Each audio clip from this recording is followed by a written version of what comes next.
Hey guys, today we have a special treat. We have Nehemiah Connor here with us, and I'd like to tell you a little bit of a background of Nehemiah before he tells his experiences with our Stalker Decoy. So, Nehemiah and I met probably a year ago or so when him and his brother came in and purchased a couple of decoys.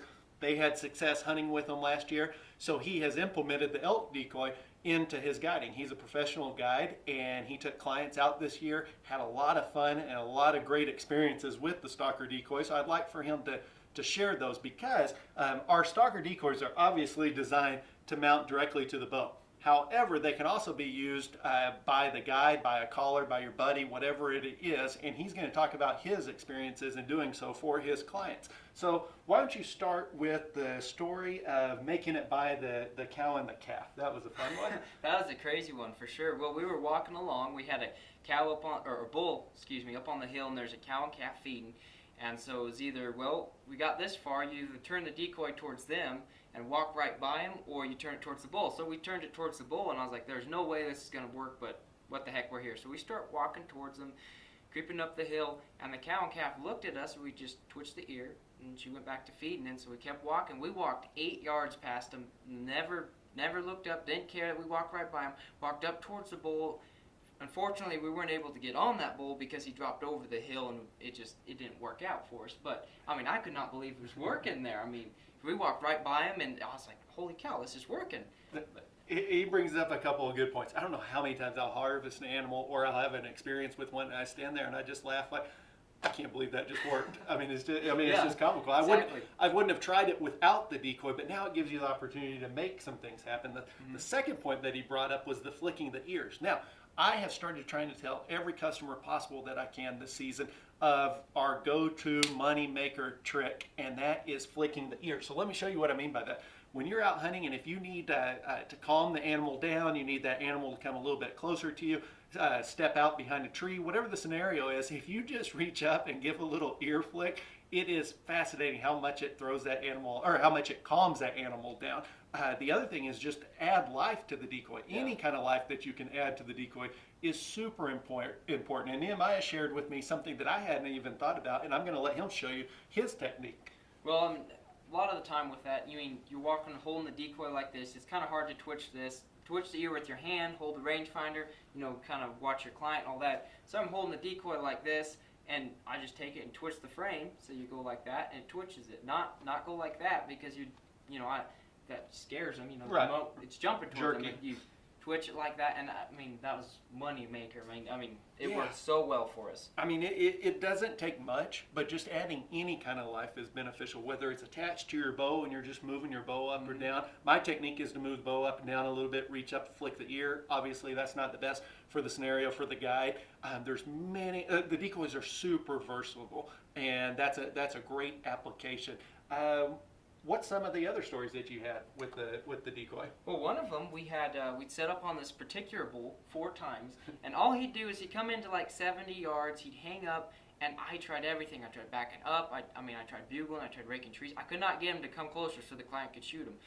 So he just went back up to his cows. I'm like, well, it's stalking closer. So we're stalking in, we're sneaking in, and pretty soon I see a cow come through and she just stops right in the open. I'm like, oh shoot. So we're freeze, caught in the open, nothing behind us. I'm like, oh, she's gonna blow. She's seen us moving. Pulled out the decoy and just kind of moving it a little bit, twitched the ear, and she just calmed down and started eating. And the bull bugled down the hill. So I'm like, well, we're going game on. So we start sneaking in, and he comes up the hill and steps out at 87 yards. And we're wide open, 2 people, both full packs. We're moving a lot too, trying to sneak on him. We snuck up in there all the way to 61 yards where he'd stopped broadside, and he made an awesome shot, and we were able to harvest that bull. And what size was that bull? That bull taped right at 363. 360. I guess that's a shooter. Just a little bit. just a little bit. What was the story on the 315 bull that you guys got? That bull was kind of interesting. There's some sage flats down below all, you got mountain timber, and then there's some sage flats with pinyon trees and whatnot. So we're down there hunting, and they were like, there's no elk down there. We're like, well, we're going to go hunt down there because we heard a bull. So we got down in there, and that bull caught us off guard because we'd set up once, and he bugled, and then he was quiet. I was like, well, he moved off. It's been 10, 15 minutes. Let's just sneak towards where he was, see if we can get him talking again. So we snuck up over another rise, and he bugled right there. I mean, he was no more than 80 yards, and I'd seen his antlers, and I was like, okay, well, just sit down right there, and I popped the decoy out like that. And I could see his antlers, and as soon as I twitched that ear, that bull came out and coming all the way to 15 yards, facing us, but he can't shoot.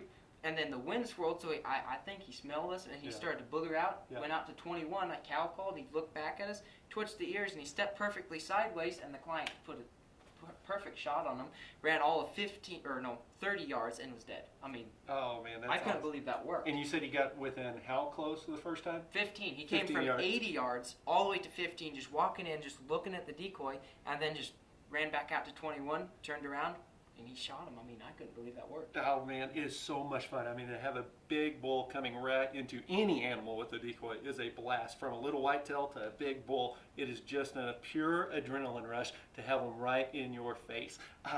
So I believe you guys shot another one at 302. Is that correct? Yes, that's correct. Yeah. Was there anything good on that one? Well, that one's kind of interesting. We'd set up, and he had probably 10 cows down below. And we were calling at him, and he just looked up our way and just bugle. He didn't want to leave his cows. He wouldn't do anything. I'm like, gosh darn it. So I pulled up the decoy, and he's looking around, and he's cow call, and I just holding it up by the tree, and he sees it. He just bugles, goes back to. I'm like, darn it. So I cow call again. He looks at it, and I twitch the ear, and my goodness, that bull he just came right up the hill, came running up, and actually he was coming so fast towards him. My client, who was down the hill about 80 yards from me, had to go, hey, to get the bull to stop because he was coming so fast. He tried whistling, and he was like, hey, got the bull enough to stop, and he shot him, and we were able to recover that one as well. I mean, I couldn't believe it. I mean, he was just coming. He did not care, and he was like, hey, finally got him to stop. I mean, craziness, how well these work. I mean, oh, that's wild. I think you also had a little fun with the, what was it that you were telling me about the little calf coming charging in? Oh, sorry, I didn't mean to interrupt you. Fine. We have so much fun when we're out hunting. It's not always about the kill. It's not always about the harvest. The interaction is what makes it so much fun. I mean, we're blessed if we do get to harvest one animal during the season. Mm-hmm. The rest of the time, we get to have fun interacting. I love visiting with customers about their stories. So I'll let Nehemiah tell his story of just having a little fun. Well, we were same thing. We were hunting the sage flat, different guy, and we actually the gentleman that shot that big bull, the 363. We were hunting the sage flats, and we're going along, and pretty soon this bull popped out. We knew there was one in there, but we didn't know where. He popped out below us in these pinyon trees, and he started coming out, and I'm like, oh shoot. So we get down, and we're waiting there. I'm like, well, let's just see what happens. He might skirt up around the hill. So we're waiting, and pretty soon there's a cow that comes out. I'm like, oh shoot, she's gonna pull her away. Well, let's see if we can get her in with the decoy or the bull. So I got the decoy out, and I'm holding it like this, and the brush is kind of tall, and then I thought I seen something behind her, but I didn't know. And then pretty soon I just see like the bull was below them, and they were up, and all of a sudden this calf comes running right at us. I mean, like dead sprint, just coming. I'm like, we're gonna get run over. Right. That cow's following her, and then the bull's. I'm like, we might kill the bull too. And then unfortunately the wind had swirled, but my goodness, I couldn't believe. I mean, that calf was coming straight for us. I thought. I mean, it was crazy. I mean, I couldn't believe that. So how many bulls do you think you encountered this season with the decoy? Using the decoy, both calling and stalking, I'd say anywhere from probably about 15 to 20.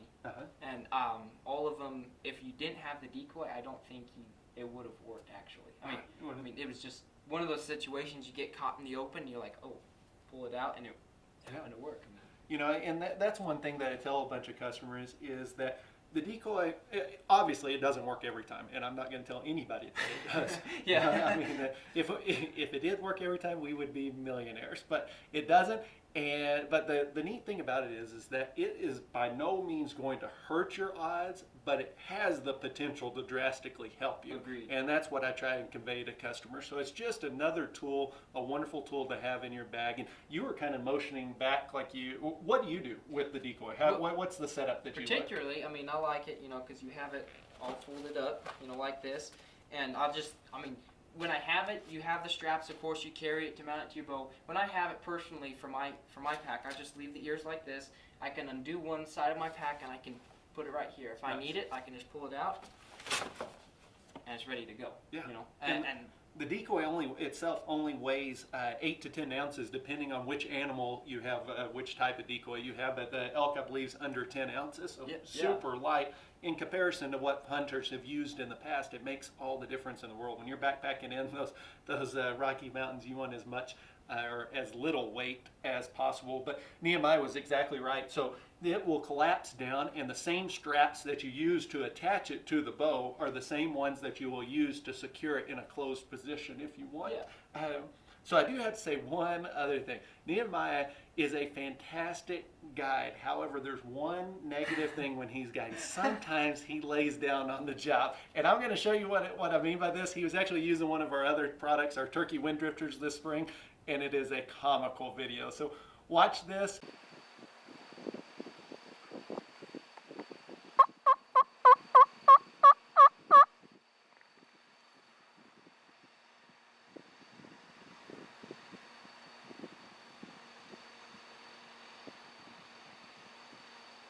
And if you'd like to check out any of our Stalker decoys, you can find them at ultimatepredatorgear.com. If you'd like to use Nehemiah as a guide, you can visit his website at Atkinson Outdoors. Just check us out. We do everything from bear hunts, deer hunts. I mean, you name it, we can get you on them.